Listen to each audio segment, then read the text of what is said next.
श्री चिराग कोरडिया साहेब police महानिरीक्षक श्री सरहदी range भूज तथा श्री विकास चुंडा साहेब પોલીસ અધિક્ષક શ્રી પશ્ચિમ કચ્છ ભુજ નાઓએ નાસતા ફરતા આરોપીઓને પકડી પાડવા માટે સૂચના તથા માર્ગદર્શન આપેલ હોય જે અનુસંધાને એલસીબી પશ્ચિમ કચ્છ ભુજના incharge police inspector Shri HR Jethi સાહેબ તથા police sub inspector Shri JB Jadav સાહેબ નાઓના માર્ગદર્શન હેઠળ LCB police head constable Surendrasinh Zala, Navin Kumar Joshi, Ranjitsinh Jadeja, Divyarajsinh Jadeja તથા પોલીસ કોન્સ્ટેબલ જયદેવસિંહ જાડેજા નાઓ પેટ્રોલિંગમાં હતા। તે સમય દરમિયાન ખાનગી રાહે બાતમી મળી હતી કે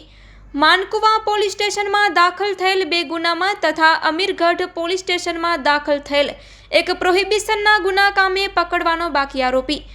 અનોપસિંહ અભયસિંહ રાઠોડ રહેવાસી જડેશ્વર મંદિરની સામે કેરા તાલુકો ભુજવાડો હાલે લોરિયાથી ઝુરા ગામ બાજુ 3 રસ્તા પાસે હાજર છે, જે સચોટ બાતમી હકીકત આધારે તપાસ કરતા મજકૂર ઇસમ મળી આવેલ, જેની પૂછપરછ કરતા 3 ગુના કામે ધરપકડથી નાસતો ફરતો હોવાની હકીકત જણાવતા